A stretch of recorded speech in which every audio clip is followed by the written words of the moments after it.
In today's video, I'm going to teach you how to use LearnDash groups to efficiently manage your online courses and learners.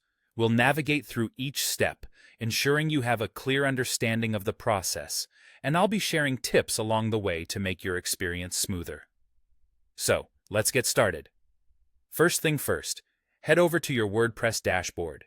Here, you'll find the LearnDash LMS option. Hover over this menu, and a drop-down will appear where you'll see Groups. Go ahead and click on Groups.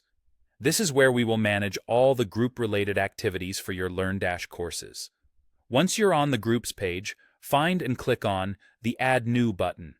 This is where you will create a new group. Now, you might be wondering why groups are important. Well, groups in LearnDash help you organize your learners into categories or cohorts, making it easier to assign courses and manage enrollments in bulk rather than one by one. With your new group page open, the first thing you'll want to do is give your group a fitting title.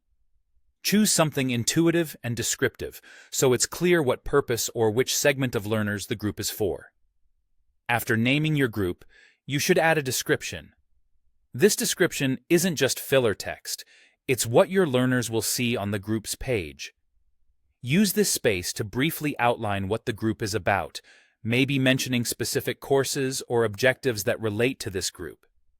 You can even add a featured image to give your group a visual identity. This small touch can make your platform more engaging for learners.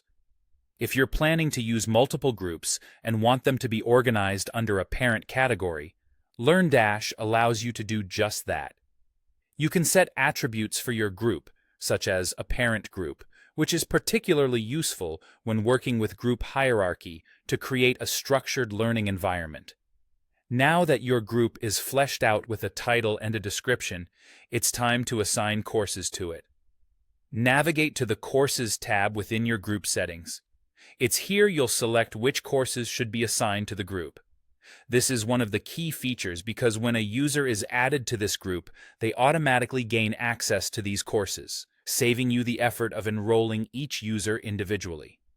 And here's a pro tip. You can turn on the option for automatic group enrollment. This means that whenever users enroll in any of the group's courses, they are automatically added to the group, ensuring they're always in the right place without any additional administrative work on your part. And there you have it, a streamlined process to utilize LearnDash groups effectively. With these steps, you can organize your courses and students effortlessly, creating a more structured and productive learning experience. Thank you for watching, and I hope you found this tutorial helpful.